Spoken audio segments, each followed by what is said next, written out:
Bonjour et bienvenue dans le podcast Génération Canopy. Nous partons aujourd'hui à la rencontre d'Arnaud Gauthiera, grand champion de beach volley. Arnaud est issu d'une famille de sportifs internationaux et fait ses débuts en indoor à l'âge de 16 ans avant d'être rapidement sélectionné au Centre national de volleyball à Montpellier. Aujourd'hui, malgré ses 26 ans, il est le joueur français au plus grand palmarès et l'un des plus expérimentés sur le circuit mondial. Arnaud fait donc partie des grandes chances de rapporter une médaille d'or olympique sur sa terre natale au pied de la Tour Eiffel pour les Jeux olympiques de Paris 2024. Bien sûr, en parallèle de son diplôme d'école d'ingénieur de l'INSA dont on reparlera tout à l'heure. Alors sois le bienvenu Arnaud, comment te Mm. sens-tu? Bonjour, bah merci pour l'invitation. Ça me fait plaisir d'être là et puis j'espère qu'on aura de sujets intéressants à aborder. Ouais, on va naviguer dans le sport, la prépa des Jeux olympiques bien évidemment, le cursus, école d'ingé, et puis bien sûr sport de haut niveau et tout ce qui touche, au sport santé qui est un des sujets qui t'intéresse et le développement durable dans le sport. Donc voilà, de nombreux sujets, que l'on va évoquer ensemble. Mais sans plus attendre, Arnaud, qui es-tu? Arnaud vu par Arnaud. Oh là là là là, les questions les plus dures, c'est toujours ça, c'est se présenter. Non, mais comme tu l'as dit, alors je m'appelle Arnaud Gauthiera, j'ai 27 ans, je suis en équipe de France de beach volley. Depuis une dizaine d'années maintenant que je pratique ce sport, le volley et le beach volley. Je suis aussi en parallèle étudiant à l'INSA de Toulouse, comme tu l'as rappelé, et donc j'ai fait mon double projet qui est celui d'obtenir un diplôme d'ingénieur en électronique automatique à l'INSA de Toulouse et de participer au JO de Paris 2024 pour espérer donc décrocher bien évidemment une médaille. Voilà. Donc ce double projet-là, ça va concrétiser. Voilà, c'est un truc vraiment qui date de plusieurs années, puisque une Olympiade se prépare sur 4 ans. Mon diplôme, voilà, ça fait déjà 8 ou 9 ans que je suis dans l'école, donc ce sera en une dizaine d'années. Donc on arrive sur la fin et en simultané de ces deux projets, de ces gros topics qui ont été ma vie quasiment à 100% ces 10 dernières années. OK. Et comment tu tombes dans le beach volley? Alors C'est j'ai commencé à jouer, ouais, comment on se met au beach volley? Bah, ça dépend. Moi, j'ai commencé, depuis tout petit, en fait, je jouais, sur le sable des plages, bretonnes, au Val-André, tous les étés avec mes frères et sœurs, ma famille et puis, une grande communauté du volleyball là-bas, qui se rassemble pour les estivales de volley, une compétition qui a lieu, tous les ans, entre le juillet et le mois d'août en Ouais. Bretagne. Donc je jouais là-bas, voilà, comme ça, hein, tous les jours sur la plage, on montait le terrain, on passait la journée à jouer, c'était trop cool.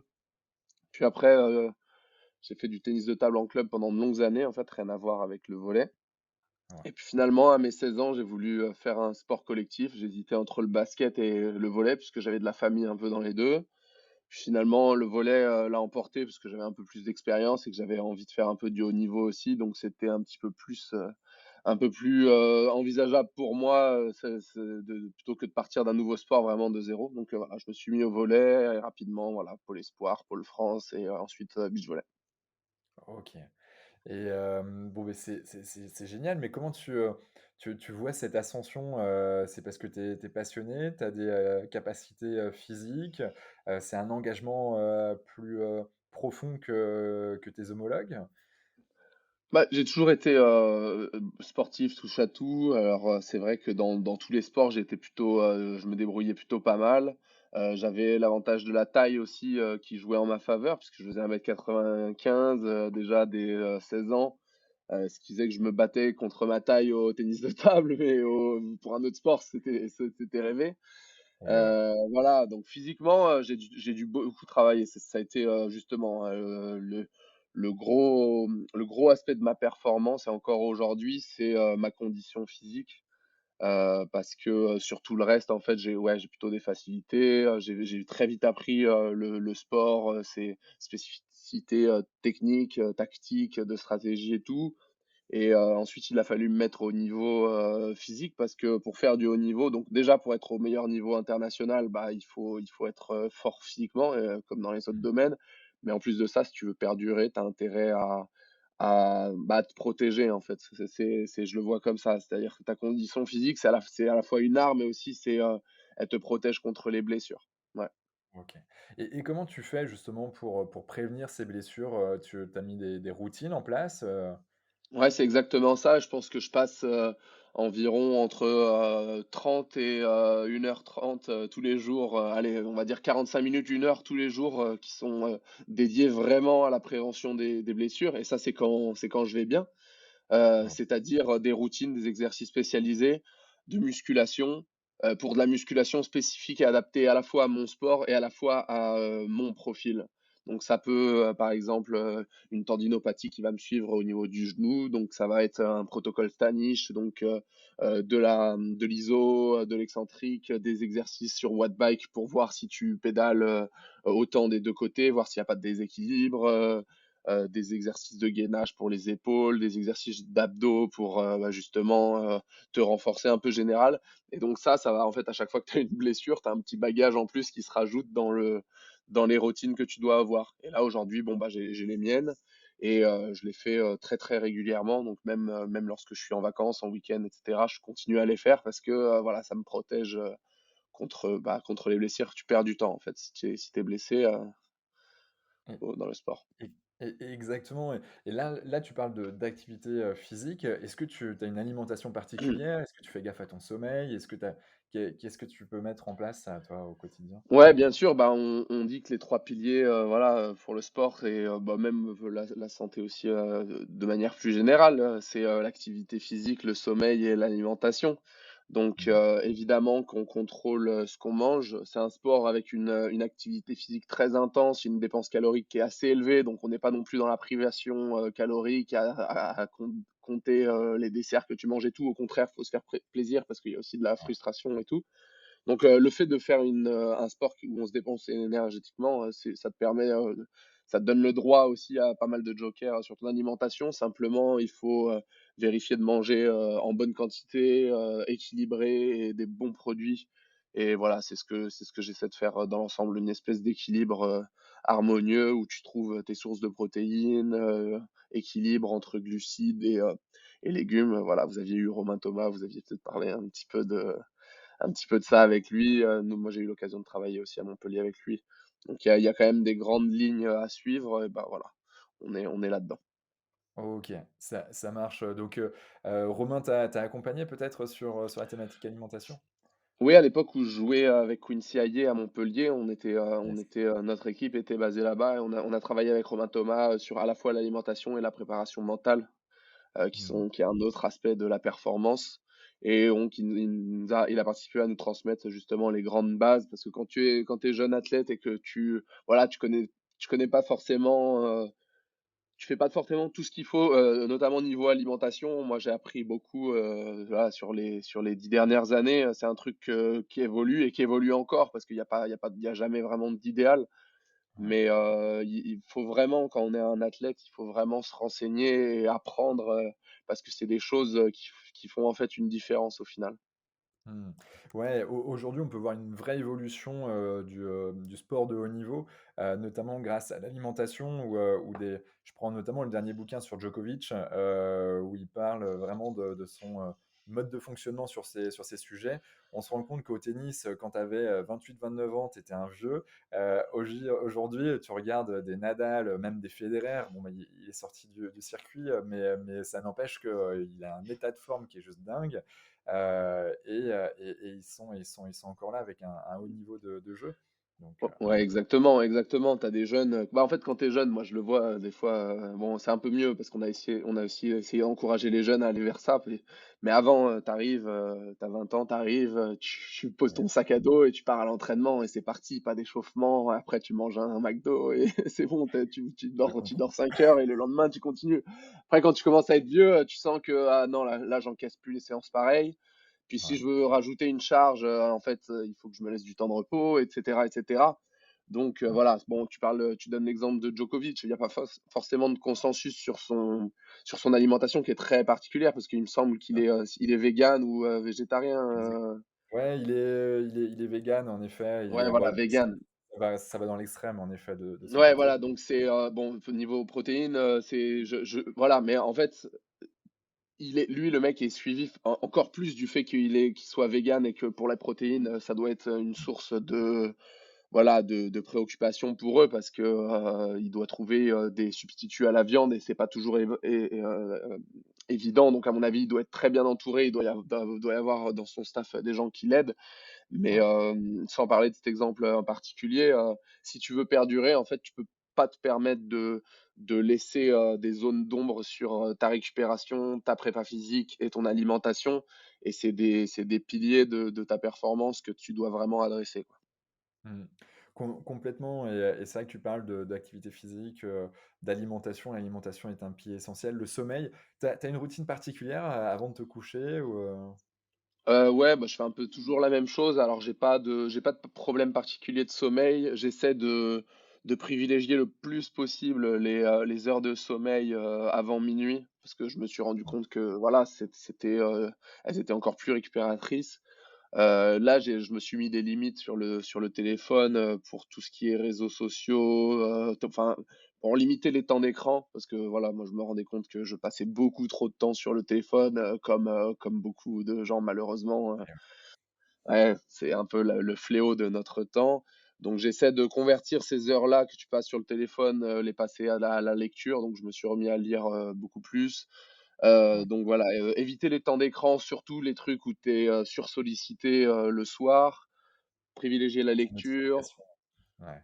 Ouais, j'ai plus de notifications et puis j'ai des limites de temps qui font que, généralement après 21:00, je j'utilise plus trop le téléphone. Mmh. Et puis je me couche, j'essaie de me coucher à une heure, régulière donc généralement à 23:00 je dors et je me réveille à 7:00 le lendemain, tu vois? Donc j'ai mes 8 heures de sommeil à peu près, bon voilà, ça peut bouger d'une demi heure mais voilà, même quantité de sommeil, même heure de coucher, même heure de réveil et Mmh. voilà, après il y a des petits trucs, tu essaies de faire, diminuer la température du corps le soir et cetera. Il y a un million de trucs qui peuvent, permettre d'optimiser. Moi, j'en ai pas forcément besoin parce que je m'endors assez facilement toujours, avec la fatigue, mais Ouais. ouais. Bon, beh, c'est ça semble trop clair. Tu as, quoi comme lecture en ce moment? Tu lis quoi comme bouquin? Alors là, je viens de terminer, Les Piliers de la Terre, qui est un livre, Ah, sur, j'en la conso ça te parle peut-être? Ouais, Ken ouais, j'en ai Follett, entendu parler, qui je l'ai pas lu, mais ah bah, je peux que te le recommander. C'est dans ma des histoires, en fait, recherche. c'est des romans historiques, sur, voilà, l'Angleterre médiévale, du, 13e siècle, je suppose, un truc comme ça. Et donc, c'est l'histoire d'un maçon qui essaie de construire sa cathédrale. Et donc, il y a toute une intrigue entre bon, le clergé, la royauté, les nobles, la guerre. Voilà. Donc, c'est un peu le style de livre que j'aime bien, où tu as un contexte historique assez clair et réel, enfin connu au Moyen Âge, et une intrigue romancière liée à ça. Ouais, avant, je lisais Le nom de la rose de Umberto Eco, qui est vraiment dans le même style. Et Ah, là, OK. on va voir ce que je démarre.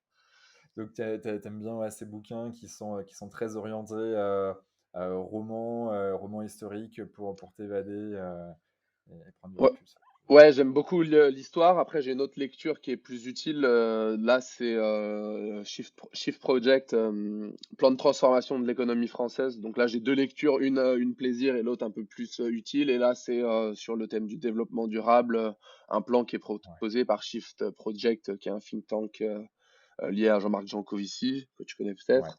Et bien donc, sûr, ouais. il propose plusieurs points pour transformer l'économie française vers une société euh, durable, en résumé. Beh, avant d'aller sur la partie développement durable, et le sport, et la place du sport, j'aimerais qu'on reste encore un peu plus sur toi et tu es accompagné par des coachs aujourd'hui? Tu as eu Romain Thomas il y a quelque temps. Aujourd'hui, Ouais, tu as quoi comme staff? alors, alors on est au Crèves de Toulouse, on s'entraîne tous les jours au Crèves de Toulouse et déjà on bénéficie de l'accompagnement qui est présent là-bas, c'est-à-dire un staff médical. OK, Il y a des docteurs, des kinés, comment dire, un diététicien du sport, une mmh, psychologue, j'en oublie peut-être, mais en fait déjà ça c'est tout un support qu'on peut solliciter si on a besoin. ouais, En plus de ça, donc dans notre staff, on a des entraîneurs adjoints, prépa physique, euh, un kiné aussi, qui est Thomas Meneor, qui est celui qui nous suit en tournoi, donc qui est pas celui du CREFS, mais celui des équipes de France, et un autre, et Pierre Thomas, qui est notre médecin aussi attitré. Et OK. voilà, j'espère que j'oublie personne parce qu'ils m'en voudront, mais je crois qu'on a fait le tour de ça. Donc on alterne entre un staff qui est celui du support du CREFS, qui bénéficie aussi, qui est pas uniquement pour le beach volley, mais pour tous les pôles, et un staff de la fédération et des équipes nationales. Et quelle importance ils ont, pour toi, ces membres du staff?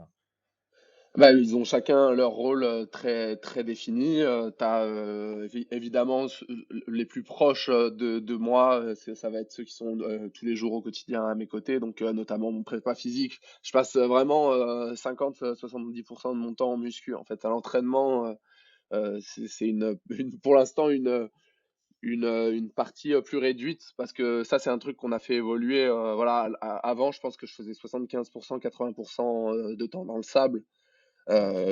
en beach volley, et 20% en muscu, et je pense que le ratio, il est quasiment à l'inverse. Bon, j'exagère un petit peu, mais ouais, maintenant, c'est tu te prépares en fait, et en fait, les moments que tu passes dans le sable, c'est vraiment quand tu fais de l'entraînement de la qualité, tu vas chercher des séances intenses où tu travailles des trucs, et c'est pas tu t'entraînes pour t'entraîner. Et donc le reste du temps, bah voilà, tu t'assures d'avoir une bonne condition physique.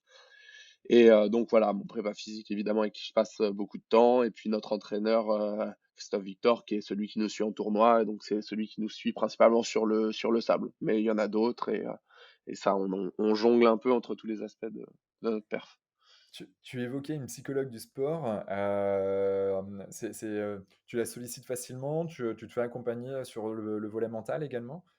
Ouais, ouais, bien évidemment, parce que c'est bon, bah, ça se démocratise de plus en plus, donc les sportifs, ils en parlent plus, mais c'est quelque chose qui est très présent dans le sport. Disons que tu as plusieurs volets, même dans la psychologue du sport. Tu as le côté performance. Je veux trouver des routines que je fais en match qui vont améliorer telle ou telle chose. Je me retrouve dans telle situation où j'ai des pensées négatives qui nuisent à ma performance. Je suis très stressé avant un tournoi, ou au contraire un peu amorphe le jour du match.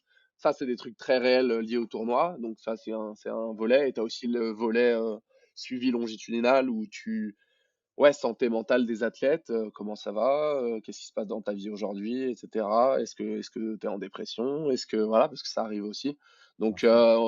on a la possibilité auprès des psychologues du sport, et on les sollicite assez régulièrement sur ces sujets-là. Ouais. OK. Ouais, c'est tellement important.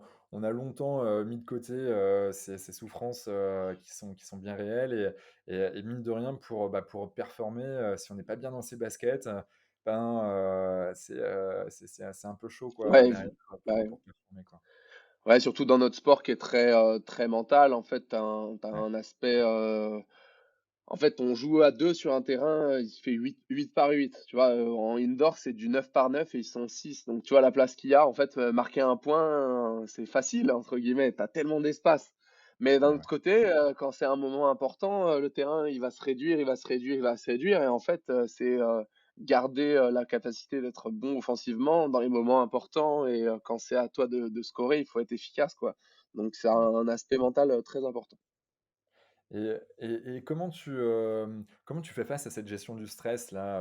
Tu vois, il y a les JO là qui arrivent, sans te mettre trop de pression, mais c'est vrai qu'il y a tu dois la sentir passer un petit peu, tu vois? Bah, ouais, il y Avec a les pas un médias jour, autour. sans lequel on en ouais, c'est ça, en fait, tu feras le test, demain, et tu te diras: «C'est quand la première fois que j'entends parler des JO dans la journée?» Tu vas voir que c'est omniprésent autour de Et ouais, autour de nous, et on s'en rend peut-être pas compte, mais nous, les athlètes, on s'en rend compte. Tu bien sûr. allumes la radio le matin, ça parle des JO. Tu vas faire tes courses à Carrefour, c'est partenaire des JO. À la banque, Caisse d'épargne, c'est La pareil, et banque, cetera. la BPS, Ouais, en fait, tu vois partout les anneaux olympiques, ils sont partout, donc c'est, à la fois c'est cool parce que tu vois que ça arrive, et en plus c'est une pression qui te rappelle que tous les jours, bah, ouais, tu as les JO qui arrivent. Bon et après, ouais. au niveau de ma carrière sportive, je suis plus un jeune joueur, et j'ai fait suffisamment de tournois et d'échéances importantes pour remettre en perspective tout ça. Ça reste que du sport, et je peux pas, parce que si tu te détruis à chaque match gagné, tu exultes de joie, et chaque match perdu, tu es en dépression. Ouais. En plus, tu as un rythme trop élevé au beach volley où tu as des tournois toutes les semaines. Tu peux pas te permettre d'avoir ce comportement-là parce que c'est vraiment autodestructeur. Donc, je suppose qu'au bout d'un certain nombre d'années, tu t'apprends aussi à relativiser et à gérer avec les quantités de stress et de, ouais, de pression qui sont le lot quotidien en fait des athlètes. Yes. Tu fais de la cohérence cardiaque, par exemple, de la méditation, ce genre de pratique? Ça peut m'arriver, ouais. On a eu, là, j'étais aux Étoiles du Sport avec Youssef en décembre. On a eu des exercices de respiration par des apnéistes connus tels que Arnaud Gérald Ouais. pour le citer. C'est en fait tout un panel d'outils qu'on a pu développer au fil des années, dont les exercices que tu as cités et qui peuvent être vraiment tout à fait utiles.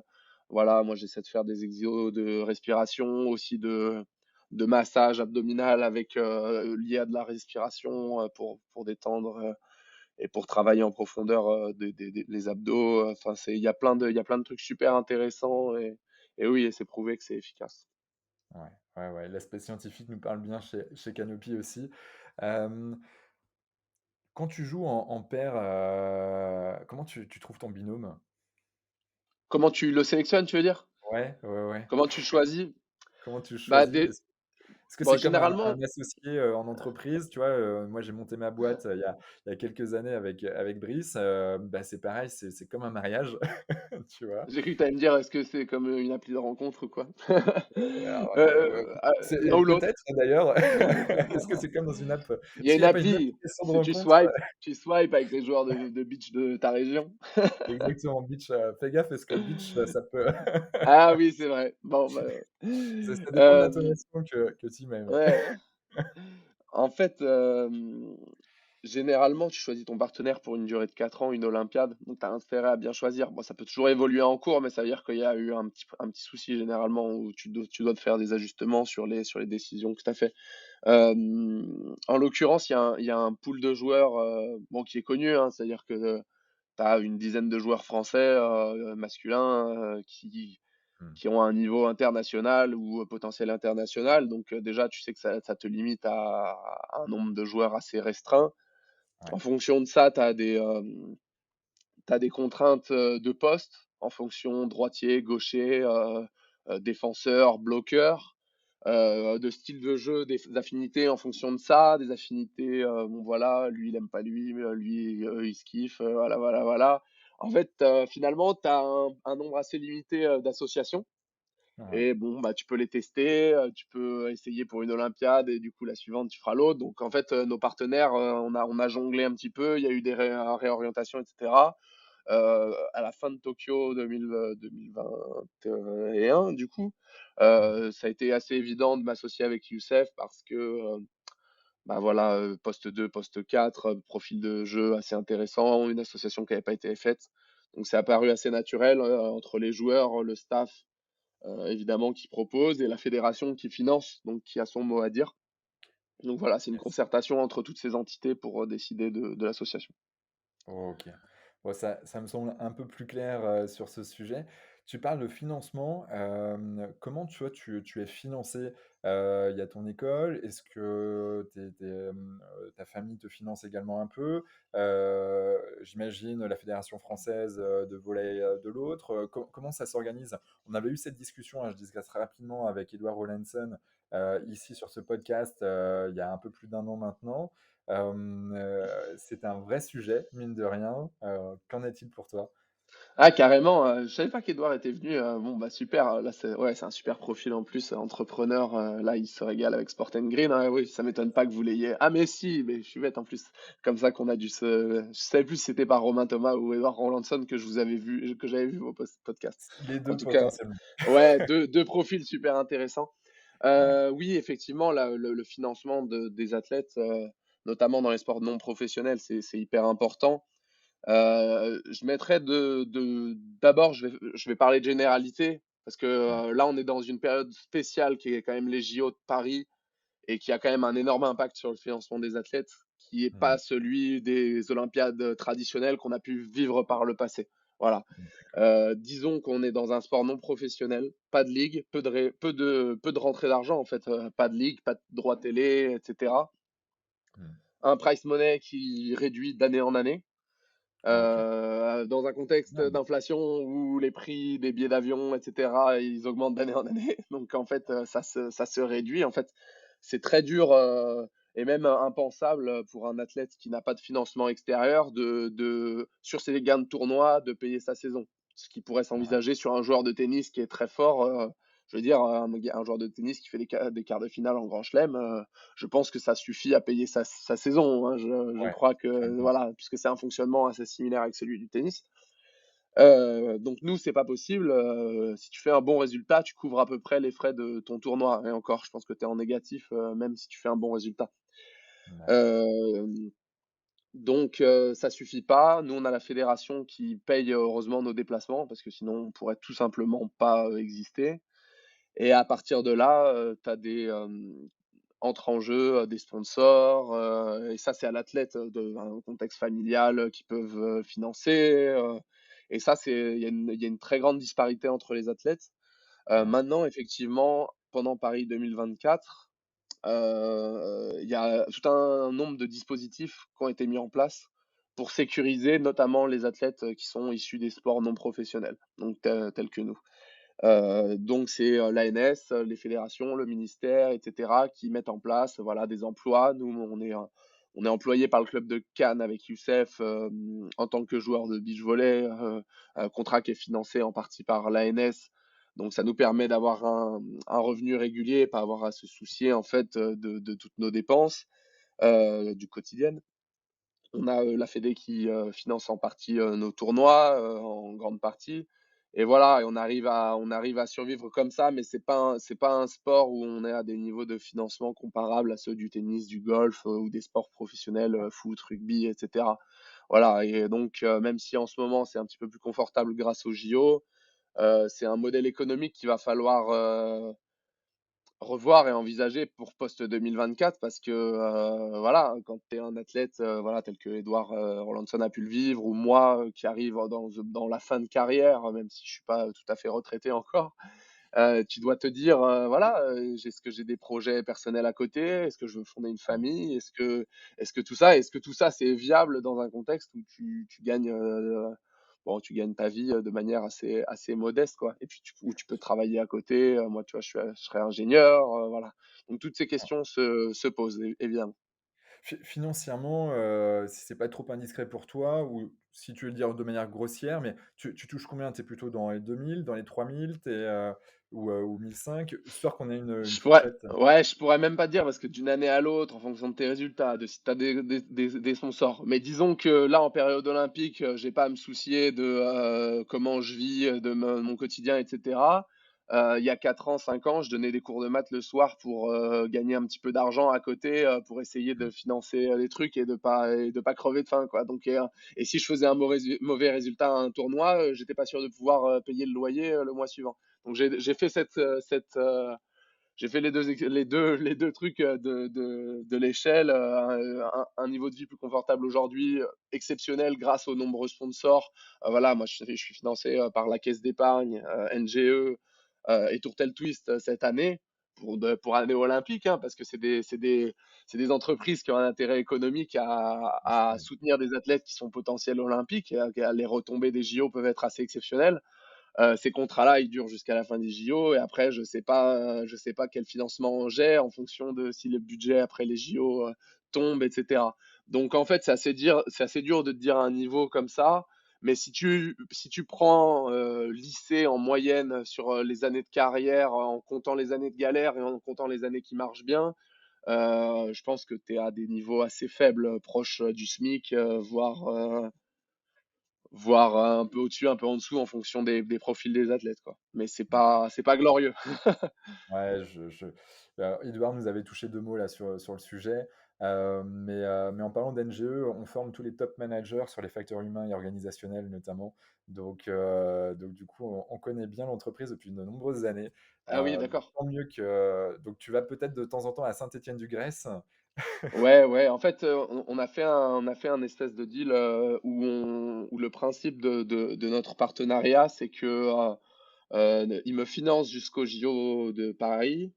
Ouais, Et et en 2025, je l'ai rejoint pour faire mon stage de fin d'études d'ingénieur. Voilà. OK, Donc en génial. fait, c'est un espèce de double partenariat à la fois sur le sportif et c'était le partenariat parfait pour moi parce que c'est vraiment mon double projet. Ça lie à la fois le côté sportif, où je me concentre à fond sur les JO de Paris et le côté, reconversion où je ferai mon stage, de fin d'études chez eux.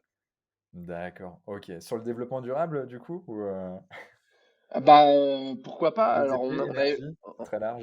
ouais, ouais, bah, alors, ouais, ouais, ouais, c'est des sujets assez intéressants. Alors moi, je fais pas du tout du BTP, je fais de l'automatique électronique. On n'a pas encore défini, les sujets du stage. On a évoqué plusieurs choses. Ça pourrait être, par exemple, la mise en place et le suivi, par exemple, des consommations des engins de BTP, parce que c'est des engins qui consomment énormément. Et Donc, ouais. voilà, des pollutions, particules fines, tous ces trucs-là, peut-être des suivis de capteurs, des réseaux de capteurs, et voir s'il peut y avoir des améliorations assez directes. Par exemple, tu vois que l'éco-conduite, c'est une simple formation, de quelques heures et ça réduit de 10 la consommation d'énergie, enfin de pétrole directement. Enfin, tu vois, des fois, tu as des leviers comme ça qui sont très accessibles directement et qui ont un impact vraiment significatif parce que 10%, c'est pas rien quand même, juste Ah avec bah, c'est énorme. l'éco-conduite. Donc voilà, ça, ils ont aussi des projets de villes connectées, par exemple, des villes où bah, quand tu marches la nuit, les lampadaires ils s'allument, mais que s'il y a quelqu'un, sinon ils restent éteints, ou tout un tas de choses comme ça. Donc on est un peu en réflexion, voilà, il y a de grandes chances que je fasse mon stage chez eux l'année prochaine. On ne sait pas exactement où. Mais Et éventuellement dans le sujet du développement durable, c'est ce qui ouais. m'intéresse. Bon, sujet hyper intéressant en effet dans le domaine du BTP énergie au sens très large. Ça fait parfaitement la transition avec, ce double cursus quelque part, qui est assez énorme, professionnel, sportif d'un côté, école d'ingé de l'autre. Pour toi, c'est normal de faire ce cursus ou pas du tout, ou tu tombé vraiment par hasard, là-dedans? Bah, je pense que c'est important à tous les niveaux de pas se spécialiser sur une seule chose parce que, c'est un petit peu, ça peut avoir certains effets pervers, parce que si le sport de haut niveau ça marche pas et que tu as rien à côté, tu peux aussi, voilà, ça marche pas sur les terrains, tu as que ça. Mais par contre, si tu fais quelque chose à côté, bah, tu peux te dire: «Bon, bah, OK, dans cet autre projet, je vais me concentrer un peu plus sur ça, si ça va pas bien sur le terrain, bon, bah, OK, je vais me mettre un peu plus dans mes études. Les études, c'est un peu dur, je prends un peu de recul et je retourne sur les terrains». Donc je pense que surtout quand on est jeune, c'est hyper important, d'avoir, plusieurs choses et pas se limiter, à une seule activité. Moi, je suis touche à tout, donc j'adore aussi, le fait de faire multiples projets.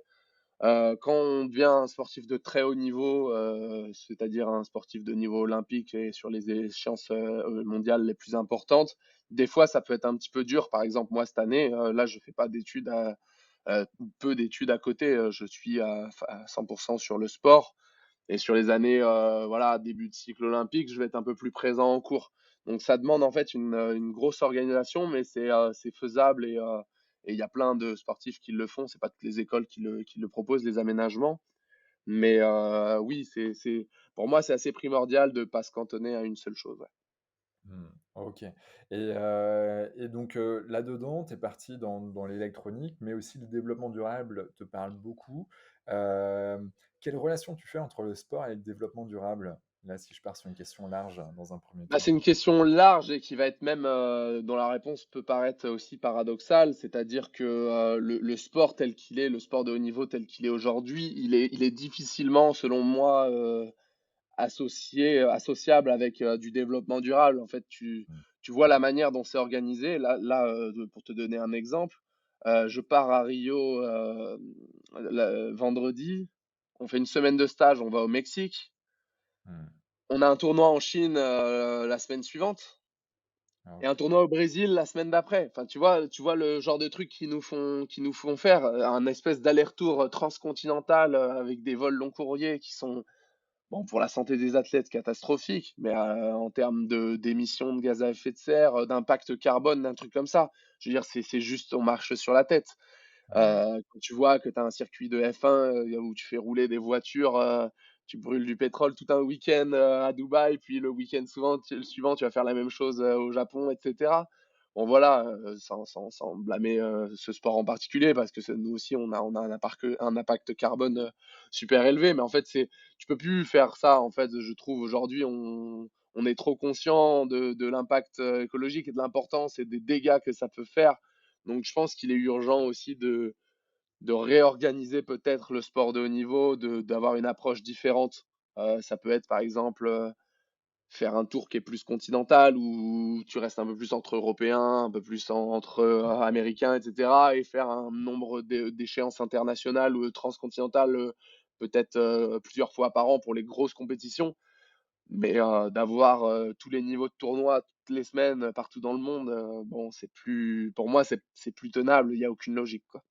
Ouais, ouais, je vois très bien ce que tu dis et c'est vrai que ça va de quelque part de pair aussi avec un certain type de sport, je pense, tu vois, je prends le foot. Bon, ben voilà, sport, de haut niveau, donc première division, la Ligue 1 par exemple. Bon, bah, ça reste un niveau, national, au niveau, très vite à la Champions League, donc ça reste européen, ça reste sur ce continent-là, mais parce que en fait, c'est un sport phare, clé, sur Mmh notre continent.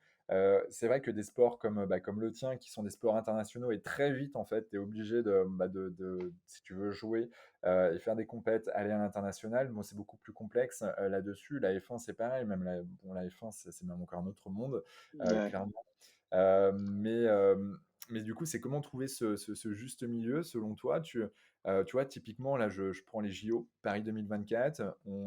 On a gagné les JO Paris 2024, notamment parce que on a mis en avant le développement durable au sens très large du terme, tant dans les infrastructures que le mode de fonctionnement voilà, pendant cette phase des Jeux olympiques et paralympiques, avec Tony Estanguet qui est notre porte-drapeau, en tout cas si je puis dire, avant d'élire les futurs porte-drapeaux qui iront vraiment sur place représenter la France. Euh, qu'est-ce que tout ça t'évoque, toi? Est-ce que tu es aligné avec ce que Paris 2024 est en train de faire? Là, bon, j'imagine, là, tu vas au Paris 2024, donc, tu peux Je vais pas rien trop. dire, je peux pas me prononcer. Mais ouais, mais ouais, Non mais mais ouais. non, non, Non, non, mais non, clairement, il y mais a une évolution, en tout cas, qui a été faite. bon, Euh, déjà, ça va dans le bon sens par rapport aux Olympiades précédentes, où là, on se rend compte vraiment de l'idée. Je pense qu'il y a une idée de fond de faire des structures qui vont durer, donc sur la construction des bâtiments, de limiter l'impact tant qu'on peut.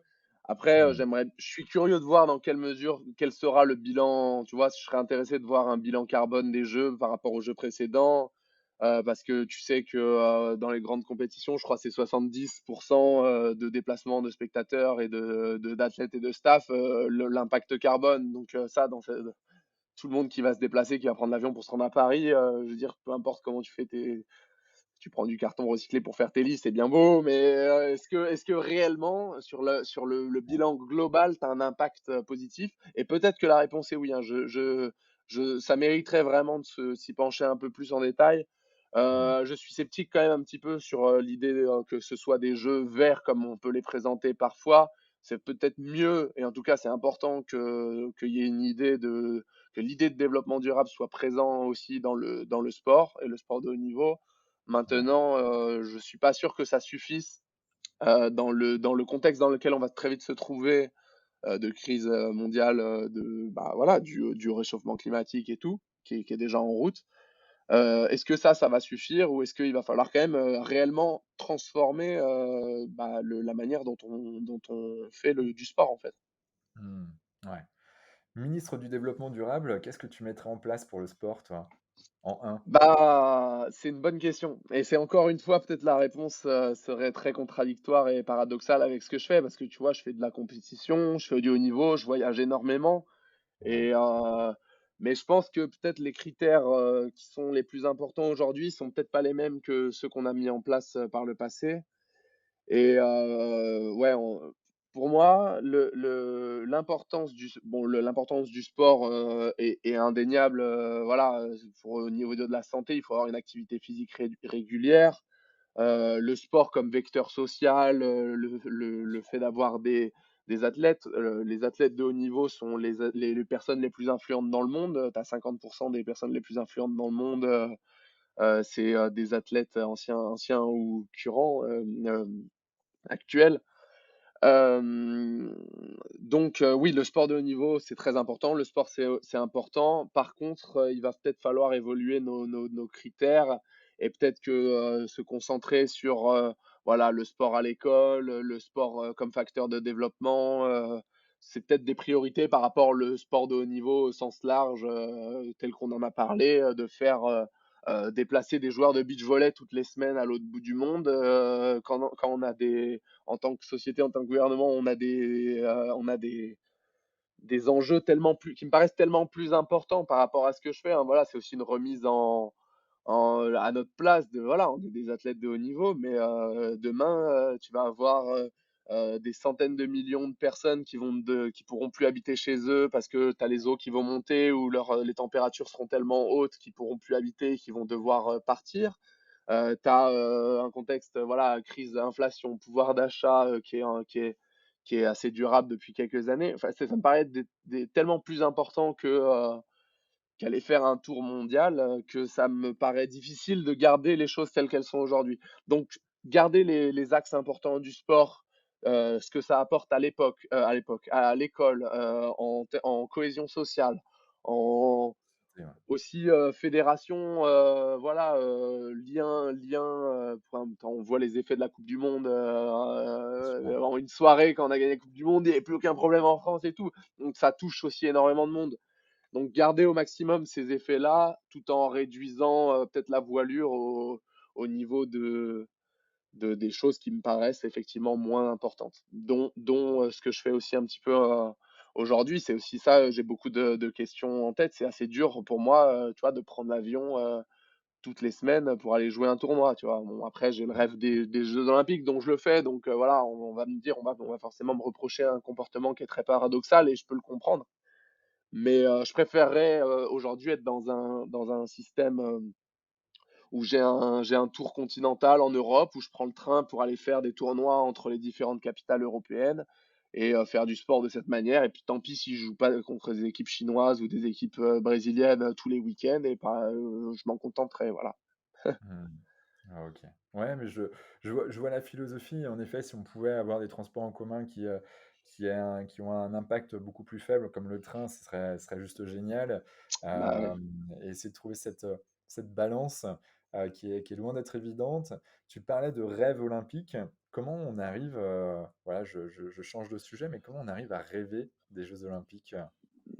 Bah, faut savoir que notre sport, c'est un sport olympique vraiment par essence. C'est-à-dire que le sportif, le beach volleyeur qui fait des JO, c'est vraiment le graal, de son sport, quoi. C'est un respect, vraiment particulier. Il y a des sports où c'est moins important, par exemple le foot, tu vois, qui s'en fiche un petit peu des JO. Bah, pour nous, voilà, c'est vraiment le gros objectif de la vie d'un beach volleyeur, c'est participer aux JO. Et donc c'est aussi l'objectif que je m'étais fixé et le rêve que j'avais et qui est devenu, de rêve, lointain, est devenu, une possibilité, et au fil des années, un truc qui se rapproche et qui devient de plus en plus réel. Donc, ouais, effectivement, ce serait vraiment la consécration de mon double projet, participer aux JO, obtenir mon diplôme d'ingénieur. Là, je serais vraiment un homme comblé. Mmh. Donc, quels sont les grands enjeux là pour y arriver là, pour, décrocher ton diplôme d'ingé et la médaille aux Jeux olympiques? Alors, commençons par le plus simple, le diplôme d'ingénieur. C'est pas toujours facile, mais disons que bon là, il me reste, quelques UF, quelques matières à valider de cinquième année, un stage qui normalement devrait bien se passer. En plus, j'ai à la fois, la chance d'avoir une école qui me soutient à fond, des profs, qui sont à fond derrière moi et qui m'ont toujours aidé, des aménagements à disposition. En fait, ça a été mes études, ça a été vraiment, je les ai vécues vraiment pas avec facilité, au sens, ça s'est toujours bien déroulé, quoi. J'ai jamais eu de, voilà, à chaque fois que j'avais un problème, j'ai trouvé une oreille attentive pour m'aider et m'aiguiller, et j'ai eu des enseignements vraiment de qualité, tout au long de ma scolarité. Donc ça, c'est vraiment, un grand merci à l'INSA et l'ensemble des enseignants que j'ai pu avoir. Donc ça devrait, normalement, j'espère, bien se dérouler, et en 2025, je serai diplômé, post ces Mmh. JO. Et alors au niveau des JO, en eux-mêmes, là, on est en qualification jusqu'à juin, juillet, donc on aura la réponse définitive à ce moment-là. Si on est directement dans les 17 meilleurs mondiaux, tels qu'on a pu l'être dans l'année précédente, là, on a pris un petit peu de retard, étant donné qu'on n'a pas participé à un certain nombre de tournois pour des causes de blessures. Si on arrive à se maintenir dans ce top 17, on sera qualifié directement. Dans le cas où on n'y est pas, si on reste l'équipe française la mieux classée, on aura droit à la place de pays hôte. Et si on est dans aucune des deux de ces conditions, il y a aussi un tournoi de qualification continentale européen auquel on peut prétendre. Et donc voilà, ce sera les trois modes de qualification qui s'étendent jusqu'à juin 2024. Et juste après, on participera au JO éventuellement. Et si on participe, on compte bien remporter une médaille. Et oui, bien sûr, bah, c'est tout ce qu'on vous souhaite. De toute manière, on sera tous derrière vous. D'ailleurs, moi, j'ai eu 2 amis là qui seront à te regarder, si tu y vas. En tout cas, ils vont voir quelques matchs sous la tour Eiffel. Bon, si tu as des places, tu nous dis, hein. Ouais, Jamais bah bien évident de sûr, venir. c'est assez facile à obtenir en plus, on m'a dit, je crois. Oui, Bon, heureusement que le CIO, ils ont fait des efforts, ils ont doublé ouais, le nombre de places attribuées par athlète. Je crois que c'est passé de 2 à 4 ou quelque chose OK. comme ça. Donc chaque athlète reçoit 4 places par match. Donc tu penses bien que vous serez les premiers à en profiter. Bien sûr, Vous me bah, rappelez à ce moment-là. ah beh, sans problème, on a ton numéro, hein.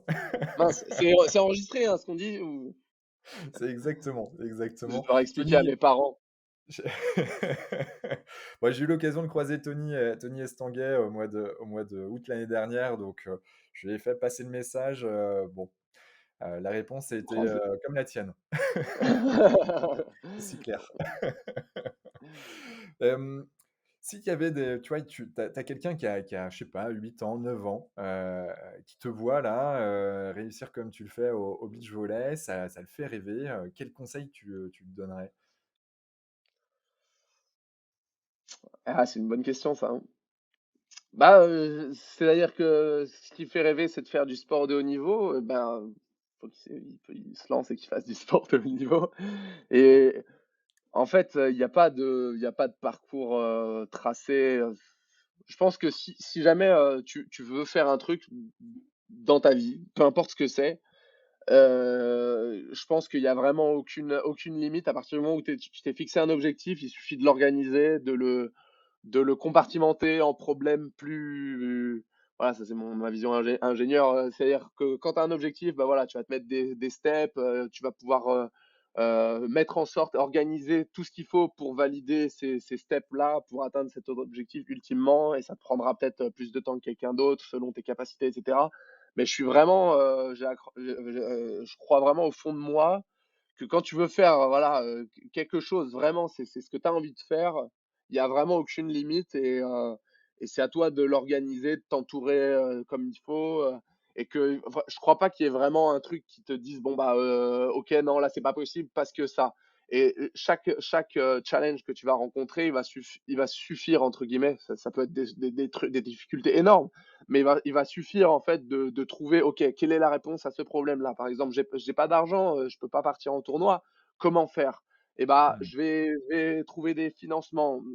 Quels sont les types de financements? J'ai du sponsoring, du mécénat, des collectivités locales, nationales. Je mets à plat tout ça. Qu'est-ce que je peux en tirer? Qu'est-ce que je peux faire au mieux avec ce que j'ai, et cetera, des crowdfunding et tout.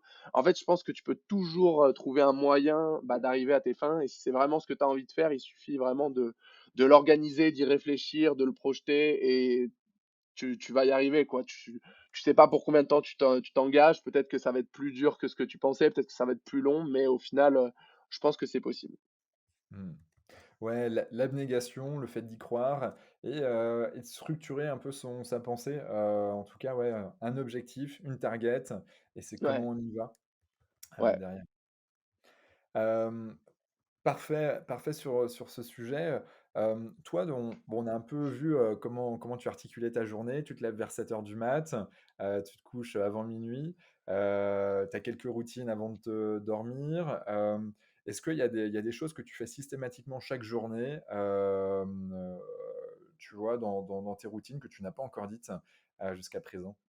Moi, je peux évoquer rapidement comment se passe une journée parce que c'est Ah quasiment ouais, toujours la même carrément. chose. Je me lève, allez, 7h30, on va dire, plus que 7 heures. 7h30, tu peux traîner, allez, 10 minutes si t'as besoin.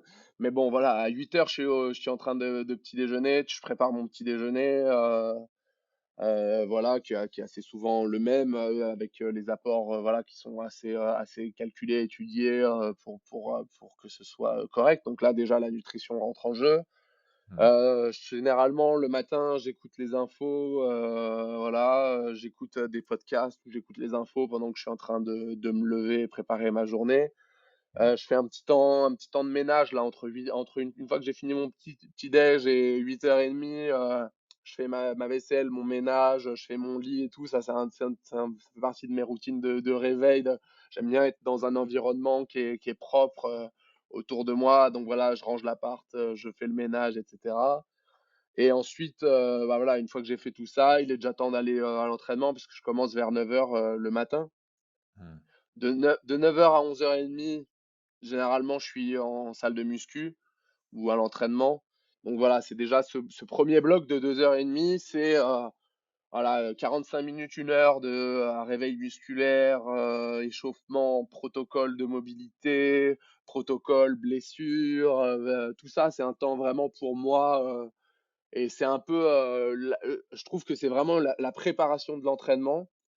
Euh, ça démultiplie les bénéfices de ton entraînement de faire ça avant. Ça, c'est ce que j'ai vraiment trouvé empiriquement par rapport à quand j'arrivais et que tu as t'as un temps d'entraînement d'1 heure et demie, mais que tu arrives, t'es pas hyper chaud. Donc, les premières actions, tu vas tranquille, tu commences à. Et en fait, 1h10 d'entraînement, en fait, vraiment réel à haute intensité.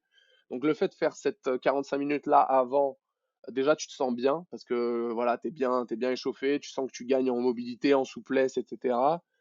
Et tu arrives à ton entraînement et ton heure et demie ou tes 2 heures d'entraînement, c'est 2 heures complètes. Donc ça Mmh. c'était vraiment un gain sur ma qualité d'entraînement.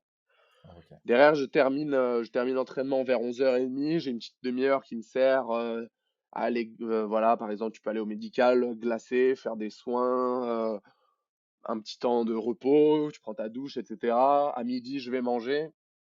Mmh. Je mange souvent le midi aux crêpes parce que voilà, ça a le côté pratique de t'as pas à te faire à manger, t'as pas à faire la vaisselle, t'as pas, voilà, tu vas, tu manges et tu repars et ça te laisse un peu plus de temps sur ton moment de repos. Mmh. Après, En j'ai une en termes petite sieste. d'alimentation, au Crêpes, là, ils te fournissent, quand même ce que une petite alimentation nécessaire, pour toi? Ouais, théoriquement, alors c'est suivi un peu quand même un diététicien, les repas du Crèps. Maintenant, entre les contraintes, voilà, les contraintes économiques Mmh. du Crèps qui doit peut-être utiliser des ingrédients, peut-être des protéines parce que c'est ce qui coûte cher un peu moins, en quantité un peu moindre. Des fois, c'est pas forcément l'apport suffisant pour moi. Et donc, j'ai une base du repas du Crèps sur laquelle je vais rajouter. Des trucs, un petit sandwich à la collation, un petit fruit en plus, si je sens que voilà, je complète autour de ma journée avec des collations le matin, l'après-midi et sur mon repas du soir, je vais compléter les apports que je sens qui m'ont manqué sur le repas du midi que j'ai pas vraiment contrôlé, quoi, que c'est pas moi qui ai préparé. Donc, sur une journée, je rattrape en fait si j'ai des manquements au niveau du midi, mais globalement, c'est quand même plutôt correct. Voilà, temps de sieste après le repas, on a failli en faire On les l'a vu frais, tout à l'heure, on hein. a failli en faire les frais. Je suis arrivé, voilà, les auditeurs verront, ont failli ne jamais voir ce podcast à cause de l'endormissement tardif au moment du podcast de moi. Mais la Mais sieste, d'après-manger est nécessaire, hein, même dans la vie de tous ah, les jours, hein, c'est sacré. Alors, ah non, mais vraiment, là, ça, c'est un truc que j'ai découvert avec le sport de haut niveau, parce qu'au début, quand t'es jeune, on te force à faire la sieste, c'est un temps calme que t'aimes pas. Bah, ça me Ouais. paraît tellement indispensable que je pense que c'est un truc que je ferai toute ma vie. Et je pense que si je travaillais, et je le conseille même à mes amis, des fois, ils rigolent et tout, mais si demain je suis en entreprise et que je reste sur l'entreprise le midi, c'est sûr que je fais une sieste. En fait, c'est même 10 minutes. Moi, je fais 20 minutes là, parce que voilà, j'ai le luxe de pouvoir me permettre 20 minutes de sieste. Mais quand j'avais mes cours et que j'avais même 5-10 minutes, je me trouvais un endroit dans l'herbe, je m'allonge, je mets un peu les jambes en l'air, je ferme les yeux. Tu t'endors même pas, mais c'est quand même, voilà, c'est quand même prouvé que les impacts positifs sont là, quoi. En fait, tu peux repartir derrière. Moi, je sentais bien que les mecs qui étaient en cours, qui avaient mangé, ils étaient lourds, ils sortent de manger, ils ont pas fait ce truc-là. En fait, pour moi, elle sert à rien cette heure. C'est comme l'échauffement, qui te permet de faire un bon entraînement en 2 heures pleines. Et ben Ouais. voilà, ce petite sieste-là, c'est un temps de méditation presque qui est nécessaire et ça te permet derrière d'avoir 1 heure, 2 heures, 3 heures de productivité à 100%. Donc en fait, je préfère perdre, entre guillemets, perdre 10, 20 minutes à prendre le temps de bien digérer et de me reposer pour ensuite être sûr que je vais avoir 2, 3 heures de productivité pleine, quoi. Et ouais, en fait, il y a des statistiques aujourd'hui, hein, qui disent que tu peux augmenter de 20 à 30 ta productivité après Ouais, une bien sûr. sieste de 10 à 20 minutes. Ça, si Exactement. tu vois, si tu es embauché chez NGE, il y a de fortes chances qu'on te forme et du coup, ça, c'est des Ah, choses qu'on qu'on ah, qu'on parle ah, mais moi, j'aurais un lit double dans le bureau, là, c'est sûr, hein, chez NG2. Le king size, le A exactement. maximum. Mais alors ouais, ça j'ai aucun doute sur ça et ouais, c'est vrai que je sens une différence absolue. C'est voilà, donc que ce soit sur des activités intellectuelles ou en cours ou au travail et tout, sieste primordiale. Et Ouais, ensuite j'ai un temps de réveil, voilà, qui est une petite routine aussi. Tu te fais ton café, c'est agréable, tu es en train de te réveiller. Pareil, je peux écouter la radio, de la musique. Ça, c'est un moment un peu pour moi aussi que je peux lire et tout. Ça, j'ai un temps de 1 heure ou 2 après le repas où je peux faire un peu les trucs que j'ai envie de faire. Et ouais, après, c'est de nouveau, comme le matin, je retourne à l'entraînement, protocole, peut-être pas aussi important ou sur d'autres parties du corps que ce que j'ai fait le matin. Et l'entraînement de l'après-midi, généralement dans le sable. Et voilà, ça se termine vers 17, 18 heures. Et là, de nouveau, rebelote, soin kiné si besoin, et sinon, c'est retour, voilà, se préparer le repas du soir. Et voilà, pareil, de nouveau, un temps le soir de 1 ou 2 heures entre 19 et 21, qui est pour moi, hein. Je vais faire la cuisine, je vais lire mon livre, je vais regarder un film et tout. ouais, Et après, voilà, coucher et rebelote. c'est reparti. Bon, en tout Ouais, cas, on voit qu'il y a quand même il y a un peu de jeu entre tout ça et ça, c'est important. Quand je dis du jeu, c'est qu'il y a des espaces pour toi, des espaces tampons et puis des phases où, bah, récurrentes de travail pour que ton corps, ben, s'habitue et du coup, bah, on sait que par habitude, que ça soit pour le sommeil, l'alimentation, pour l'activité physique, le sport, ben, en fait, ton corps, peut être vraiment au plus, proche de son niveau de performance, élevé. Donc ça, c'est cool. Quelle est la place, selon toi, de la spiritualité?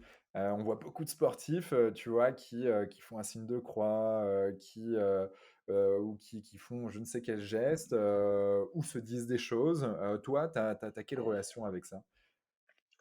alors la spiritualité au sens religieux, bon, j'ai pas forcément de voilà, moi je suis pas forcément quelqu'un de pratiquant, ni ni j'ai pas vraiment de côté religieux, mais il y a Ouais, aussi, de la superstition, du discours interne, voilà. bien sûr. Heu, j'ai envie de dire que ça, c'est un truc qui est très personnel et qui dépend des athlètes. La superstition, ça peut avoir un côté, positif et négatif. C'est-à-dire que si ça devient une nécessité, ça peut être un truc qui te prend la tête, si tu as besoin, que ta genouillère, elle soit remise à chaque fois, que tes cols, machin, ils soient bien mis, là, tu t'en sors plus si tu dois faire tout ça. Faut pas que ça devienne un truc négatif. Donc, essayer de les contrôler au maximum. Après, on essaie aussi beaucoup d'installer des routines qui sont pas forcément des trucs superstitieux, mais essayer de se ramener à un environnement contrôlé. Et là, Romain Thomas en parlera beaucoup mieux que moi parce qu'il Ouais, est expert sur le sujet.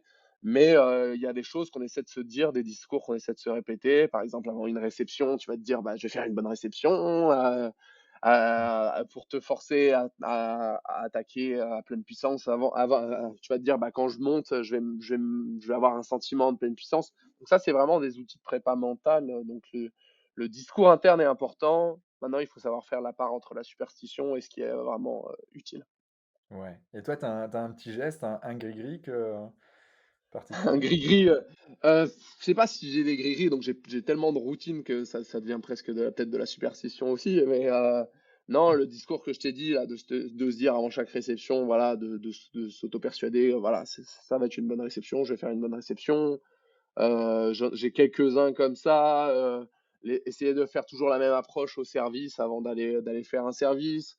C'est des trucs qui sont devenus tellement automatiques que je saurais pas décrire, là, je j'ai pas forcément d'autres exemples, mais ouais, j'en ai quelques-uns comme ça et ça, c'est des trucs que tu peux mettre en place, assez tôt, voilà, jeune et tu peux te faire aider, par un psychologue du sport, un prépa mental, parce il y a un panel technique, un panel d'outils, assez important qui sera peut-être pas, les mêmes pour tout le monde. Il s'agit de les utiliser, de les tester. C'est ce qu'on a fait beaucoup à Montpellier avec Romain Thomas, de les découvrir et Ouais, ensuite de faire le bilan, c'est-à-dire ça a bien marché, ça marche pas, qu'est-ce que je garde, qu'est-ce que je garde pas. Donc ça fait partie de la découverte d'un athlète et de l'ouverture. Mais il faut rester ouvert à ces trucs-là, évidemment. bien sûr, ouais. On est alignés, bien évidemment sur ces sujets. Hem, Si on veut rentrer en contact avec toi, que ça soit pour te suivre, ou, voilà, je suis une entreprise, j'ai envie de t'apporter des financements, comment je peux faire? J'ai ton site web, j'ai les réseaux sociaux? Voilà, j'ai un site web qui résume mon projet, qui je suis, ce que je fais, qui résume un petit peu où j'en suis dans ma course olympique, évidemment, donc avec des informations de contact par mail. Voilà, j'ai Instagram sur lequel je suis plus ou moins actif, un petit peu moins en ce moment parce que j'essaie de réduire mes temps de téléphone, mais généralement je mets mes résultats et je mets là où j'en suis aussi. Donc voilà, Instagram, mail, c'est des bons canaux de communication. Je regarde tous les jours. Donc voilà, si je suis pas à la sieste en train de dormir, normalement je réponds assez rapidement. Bon, beh, génial. En tout cas, on mettra tous les liens dans les notes du podcast, que ça soit ton site web et l'ensemble des réseaux sociaux, pour te suivre, t'encourager, au maximum et pas que pour les JO, la step d'après. Est-ce que tu as un dernier mot à dire à nos auditeurs? Non, merci à vous de m'avoir, voilà, j'espère que, merci à vous de m'avoir invité. J'espère que les sujets dont on a parlé vous ont intéressé. J'espère que aussi vous n'hésiterez pas à me contacter, justement, à écrire un message si vous avez des idées sur ce que ça peut être le sport en 2048. J'avais fait un atelier Génial, avec ouais. justement d'autres athlètes sur comment imaginer le sport dans un contexte un petit peu qui va être le nôtre sur ces 50 prochaines années. Mmh. Si vous avez déjà réfléchi sur le sujet, si ça vous paraît complètement paradoxal et que du coup non conciliable, je serais intéressé d'avoir les avis parce que c'est justement quelque chose que je suis en train auquel je me suis ouvert ces dernières années. J'ai pas encore d'avis tranché, je suis en train de réfléchir sur le sujet. Donc voilà, s'il y a des auditeurs qui ont un avis, n'hésitez pas à me laisser un petit message, ça me ferait plaisir d'avoir vos idées. OK. Bon, ben c'est top, le message est passé en tout cas. Beh, merci infiniment Arnaud. Beh, voilà, toute l'équipe Canopy te souhaite, bon vent, pleine réussite pour les jeux olympiques, 2024. Franchement, on sera derrière toi, on regardera tout ça, en tout cas pour les qualifs, dans un premier temps et puis ensuite, voilà, il y a pas de doute, on ira te voir sous la tour Eiffel, les billets sont déjà pris, hein, c'est ce qu'on nous a dit. Ouais, je vous les enverrai, vous n'hésitez pas à me recontacter. Allez, merci encore à vous. Merci Arnaud et puis, bah, à toutes celles et ceux qui nous écoutent encore, rendez-vous la semaine prochaine avec, un nouveau invité, aussi exceptionnel que Arnaud. Peut-être pas forcément dans le sport, mais vous allez voir, il y a du beau monde qui arrive. Merci à toutes celles et ceux qui nous écoutent et puis encore merci Arnaud. Ciao, ciao. Ouais.